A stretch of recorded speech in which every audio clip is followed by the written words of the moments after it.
छोटी भाभी, आप भी अजीब हैं। आपको तनिक भी तमीज नहीं है कि बाबूजी के सामने जाने से पहले सर पर पल्लू रखकर जाना चाहिए। और तो और उनके सामने ही बैठ चाय पीने लगती हैं, खाना भी लेकर बैठ जाती हैं। बेशर्मी की भी हद होती है। सब शर्म लिहाज मायके छोड़ आई हैं क्या? बड़े ही खड़ूस अंदाज में विनीता की ननद बबली बोल रही। बेबाक और लड़ाकी स्वभाव की है बबली। उसकी बात से चिढ़ आ जाती है विनीता, लेकिन कुछ कहती नहीं है क्योंकि सास है ही नहीं।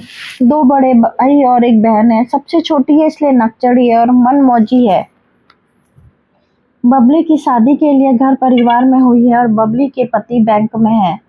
सुबह 10 से 5 बैंक चले जाते हैं, तब महीने में एक आध बार बबली को सुबह छोड़ते हुए बैंक चले जाते हैं। कभी रुक जाती है, कभी उसी दिन शाम में चली जाती है। हर महीने बबली आती है। दोनों भाभियां बहुत आदर सत्कार करती हैं। बड़ी भाभी से बबली ज़्यादा कुछ नहीं कहती क्योंकि उन्होंने ही बबली की शादी का सारा रस्म रिवाज को निभाया था। बबली की माँ गुजर गई थी, उस समय महज 10 बरस की रही होगी और भैया की उम्र 18 की थी। बबली के पापा ने 25 साल के हो गए थे तभी बड़े भाई मोहन की शादी मीनू से कर दी थी ताकि कोई घर संभालने वाली औरत आ जाए और घर गृहस्थी सुचारू रूप से चल सके। मीनू बहुत ही नेक और शांत स्वभाव की थी और सारा काम मन से करती थी। बबली और देवर मुन्ना को अपने छोटे भाई बहन जैसा लाड दिखाती थी। दोनों भाई बहन मीनू को माँ का दर्जा देते थे। वाकई मीनू स्नेहमयी स्त्री की भांति है। ठीक विपरीत मुन्ना की पत्नी विनीता है, जो कि आजकल की नारी है और फालतू बकबक और बकवास करने वाली ननद की बातें सुन लेती है पर दूसरे कान से निकाल देती है। विनीता का मानना है कि ननद भाभी के रिश्ते में थोड़ी बहुत नोकझोंक चलती है। सास भी नहीं है, ऐसे छोटी ननद को झिड़की देना ठीक नहीं। आज हद हो गई। बबली अपने पापा के सामने ही विनीता को सुनाने लगी। चरित्र और आचरण की बात तक जा पहुंची। बबली की नुक्ताचीनी ने विनीता की अभिमति को चोट लगी है। ससुर जी का भी कहना था कि दोनों बहुएं बेटी जैसी हैं और घर में आराम से रहें।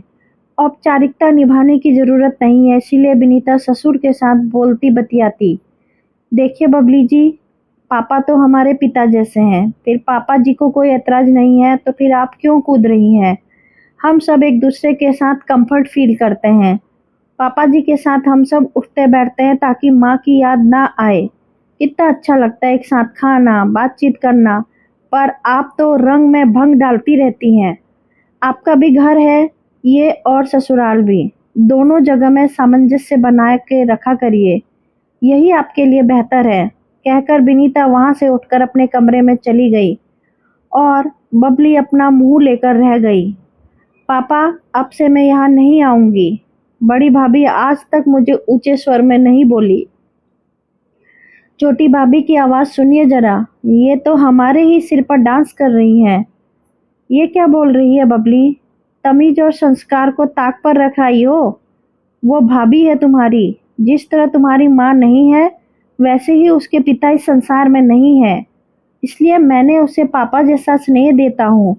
क्रोधित स्वर में बबली के पापा बोल पड़े। बड़ी भाभी के ऊपर इतनी जिम्मेदारियां थी कि वो कभी भी कुछ ना कह सकी। सभी जिम्मेदारियों को निभाई और तुम्हारी शादी मुन्ना की शादी में भी एक विवाहित जोड़ा ही एक चौक चालान विवाह बिहार के विवाह समारोह में मंडप के नीचे दूल्हा दुल्हन को किया जाने वाला रस्म था, जिसे एक सुहागन पति के साथ करेगी। विधवा विधुर नहीं कर सकते थे। मैं विधु ठहरा इसलिए तेरे भैया भाभी ने सब कुछ किया। विनीता जब से आई है सारे घर के कामकाज को करती है और बड़ी भाभी का भी बहुत ख्याल रखती है। कितना भाग्यवान हूँ कि मुझे संस्कारी, सलीकेदार, सभ्य, सुशील बहुएं मिली हैं। तुम अपना घर बार संभालो बेटा और भाभीियों के जीवन में हस्तक्षेप ना करो। मुझे जब किसी बात की आपत्ति नहीं, फिर तुम क्यों चौधराइन बनती हो? तुम्हारी कोई छोटी ननद तो है नहीं, रहती ना है और ऐसा ही आचरण करती तेरे साथ तो अब समझती तुम। अपने पापा के तंज से बकबली बौखला गई और पैर पटकते अपने ससुराल चली गई। विनीता अपने ससुर जी के अतिशय प्रेम, दुलार और ममता की बात सुनकर हृदयित हो गई और मन ही मन प्रसन्न चित्त है, गदगद है कि इतना नेक दिल पापा जी हैं। कितनी खुशकिस्मत है कि इतने अच्छे और भले ससुर मिले हैं। ससुर ही नहीं, सास भी है।